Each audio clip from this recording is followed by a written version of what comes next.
como una comunidad científica, se intercambian la información y monitorean qué está pasando con el cambio climático.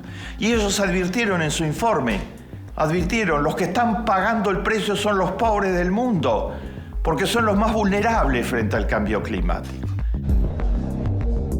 En ciudades como Nueva York, o como Los Ángeles, o como París, o como Inglaterra, hay sistemas de protección, hay servicios de emergencia si se producen desequilibrios muy graves, hay modos de regular el calor y de regular los fríos intensos, hay sistemas de calefacción, hay sistemas de aire acondicionado.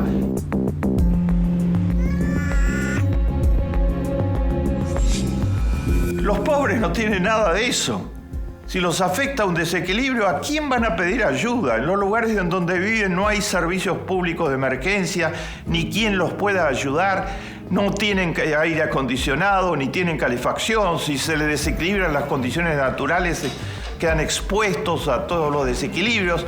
Y muchos de ellos son pequeños, son pescadores, que el cambio climático está cambiando todas las posibilidades, está destruyendo especies anfibias y la pesca.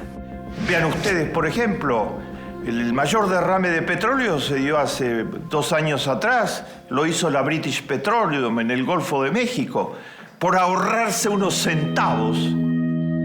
Según mostraron los jueces, esta empresa, una de las más poderosas del planeta, produjo la mayor descarga contaminante que se haya producido en muchísimos años. Inundó totalmente de petróleo el Golfo de México. Destruyó la pesca de la que se alimentaban, de la que vivían miles de pescadores. Mató una cantidad de obreros que trabajaban allá, produjo un desastre ecológico total. Por ahorrarse unos centavos, por maximizar los costos, sus ingresos, no tomó en cuenta medidas de precaución de carácter elementales. ¿Quiénes pagan los desequilibrios climáticos?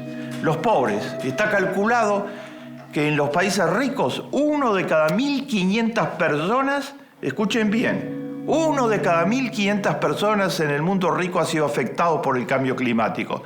En los países pobres, 1 de cada 19 personas ha sido afectado por el cambio climático. O sea, 79 veces más. Los pobres, además de ser pobres, son vulnerables. En esa proporción, 79-1 de vulnerabilidad. Entonces, cuando se dice estamos todos en un mismo barco y el cambio climático nos afecta a todos y tenemos que preservar el barco, más o menos. Nos afecta a todos. El cambio climático va a afectar también a los muy ricos finalmente. Pero estamos algunos en camarotes de lujo y otros en las bodegas del barco. Y lo que se está negando en este momento son las bodegas del barco, que son absolutamente vulnerables. Un ejemplo dramático de lo que les estoy diciendo. Ojalá no tuviera que decirles ese ejemplo. Estalló en Japón una catástrofe natural gigantesca, tremenda. Se combinaron un terremoto de alta intensidad, un maremoto, y eso anegó las plantas nucleares y estallaron varias de las plantas nucleares de Japón. En total murieron 10.000 personas.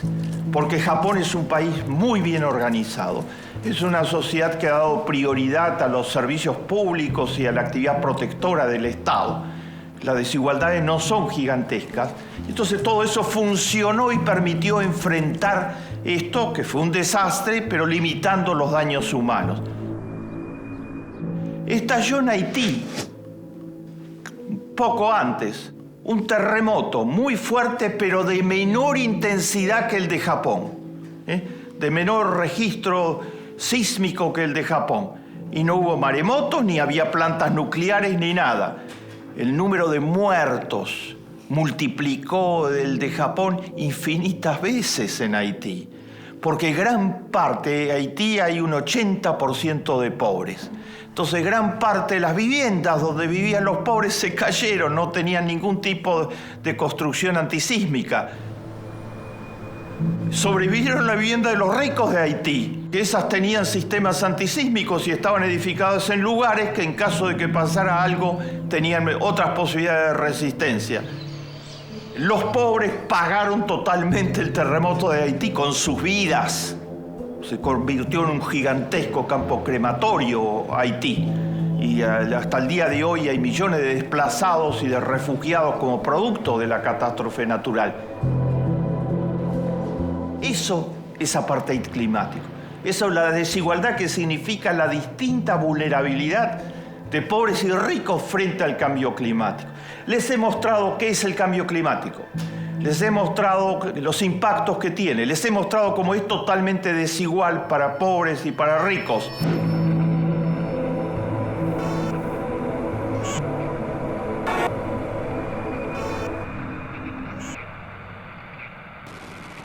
¿Saben ustedes que hay un sector en el planeta de grupos poderosos que está haciendo una campaña sistemática desde hace años para negar que exista el cambio climático? Dice que el panel de las Naciones Unidas de 2.200 científicos no sabe de lo que habla, que toda la comunidad científica mundial que tiene que ver con meteorología y que tiene que ver con el análisis del cambio climático no sabe de qué habla, solo ellos saben de qué hablan. Dicen que es una patraña. ¿Y quiénes son ellos?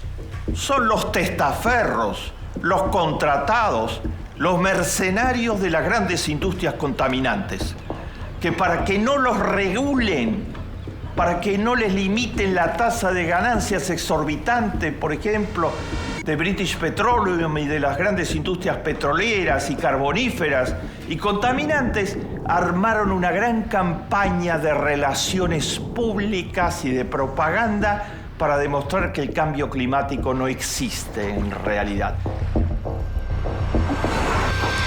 Y tienen políticos que siguen sus intereses. El Tea Party dice hoy en los Estados Unidos categóricamente que no hay tal cambio climático y que por lo tanto las regulaciones que sacó Obama para regular la contaminación hay que anularlas todas y que cierren la agencia que regula la contaminación ambiental en los Estados Unidos. El gobernador de Texas, que se llama Rick Perry, dijo hace pocas semanas: el cambio climático es una gran patraña. Y el New York Times, el principal periódico de los Estados Unidos, le contestó: al mismo tiempo que usted estaba diciendo que el cambio climático es una gran patraña, Texas tenía el mayor incendio forestal de su historia, producto del cambio climático, del ascenso total de las temperaturas que hizo estallar los bosques en fuego finalmente. Los negacionistas saben que están diciendo estupideces en definitiva, pero están protegiendo los intereses de los que no quieren ser regulados, que forman parte del 1% que explota al planeta en su conjunto.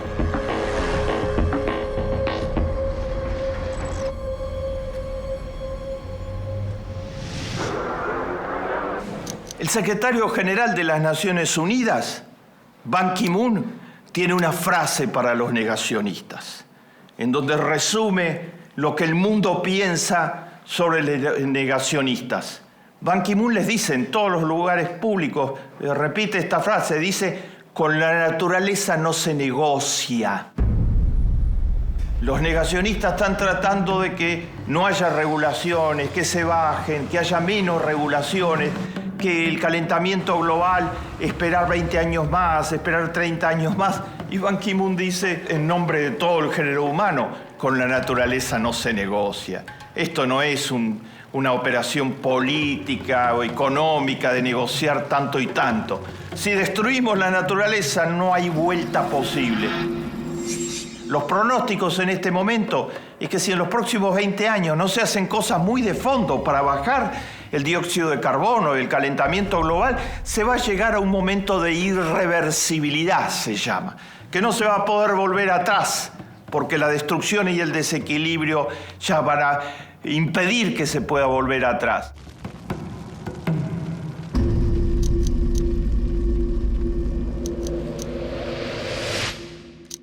El último punto, hemos mostrado los impactos, hemos mostrado los desastres que causa el calentamiento global, hemos mostrado su impacto sobre los pobres del mundo, que agrava todavía más su pobreza. Hemos mostrado cómo los intereses más reaccionarios y retrógrados del planeta están hoy en el negacionismo del cambio climático. ¿Hay salida? Claro que hay salida.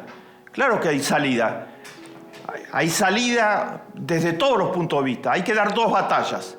En primer lugar, hay que dar la batalla contra el negacionismo. En eso gran parte del género humano, las sociedades civiles, medios independientes, los políticos realmente representativos de la población vienen educando al mundo que el negacionismo es una teoría perversa de las tantas que ha habido en la historia del género humano, como las que querían justificar la esclavitud, por ejemplo. El ser humano puede inventar cualquier cosa para tratar de justificar, apoderarse del poder, de las riquezas y de la vida de otros. Inventó pretextos para justificar la esclavitud. Hitler inventó pretextos para justificar su intento de apoderarse de todo el planeta, que los judíos, que los gitanos eran seres inferiores y que había que suprimirlos de la faz de la tierra. En primer lugar hay que dar la pelea contra el negacionismo, pero al mismo tiempo hay que construir alternativas. Las hay. Regular la emisión de dióxido de carbono y la existencia de las industrias contaminantes. Generar energías limpias. Aprovechar mucho más como fuente de energía los saltos de energía hidroeléctrica, la energía que puede venir desde el fondo del mar, desde el fondo de la tierra, la energía eólica, la energía de los vientos, la energía solar, la energía que el sol genera. Todas esas son fuentes de energía y hay otras, están en proceso de exploración y de avance importante.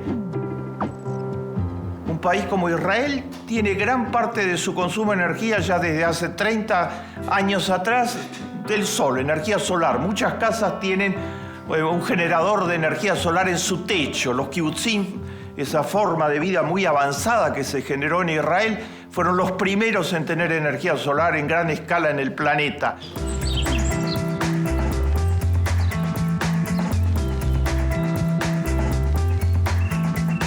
En las Islas Canarias, en España, toda la energía es una zona de altos vientos, es eólica. Aprovechan toda la energía de los vientos y toda la energía es de esa base que es una energía absolutamente limpia.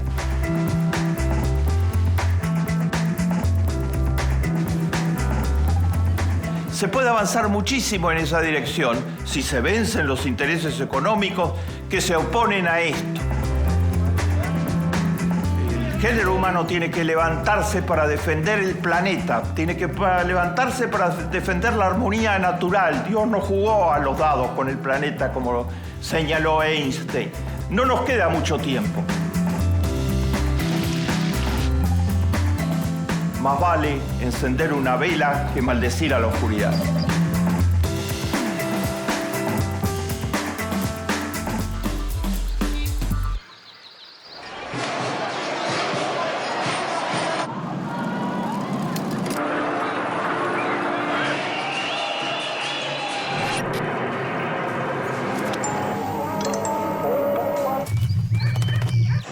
Millones de personas